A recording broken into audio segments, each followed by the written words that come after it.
আসসালামাইকুম বন্ধুরা, দেখুন চুলায় কড়াই বসাইছি, কড়াইতে তেল দিয়ে দিছি, এখন দিয়ে দেবো পেঁয়াজ দিতেছি। বন্ধুরা, আমি আজকে রান্না করব সিম, ডাঁটা, আলু দিয়ে পাবদা মাছ। পেঁয়াজটা আমি একটু লাল লাল করে ভেজে নিব।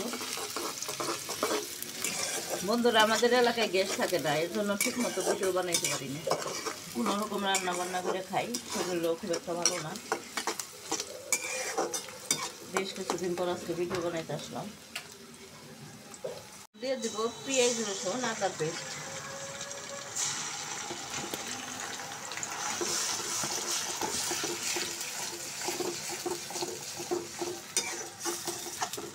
আমি একে একে সব মশলা অ্যাড করে দেবো।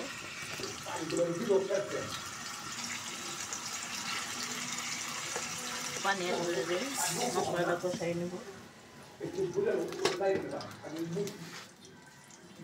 লবণ,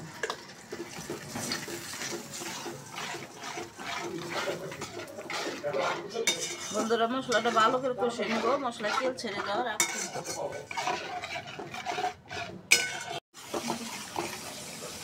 বন্ধুরা, দেখুন তরকারি কষানো হয়ে গেছে, এখন আমি সবজি দিয়ে দেবো। আমি ছোটো ছোটো করে চিকন করে সিম কেটে দিচ্ছি, ডাঁটা দিচ্ছি, আলু দিচ্ছি। সবজি দিয়ে পাবদার মাছ রান্না করি। আমি এখন সুন্দর করে নেড়ে চেড়ে ঢেকে দেবো।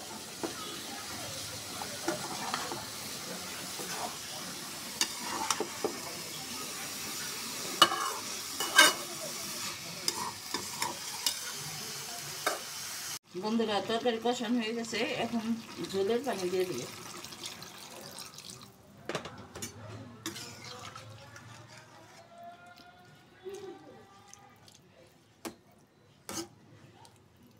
পানিটা ফুটে গেলে আমি মাছগুলো অ্যাড করে দেবো, ততক্ষণ আমার সঙ্গে খাবে।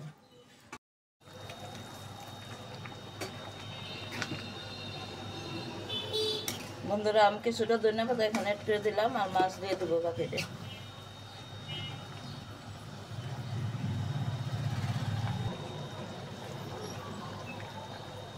বন্ধুরা, মাছ দিয়ে দেবো। আমি মাছ ভাজি নেই, কাঁচা মাছে দিয়ে দেবো, টাটকা মাছ।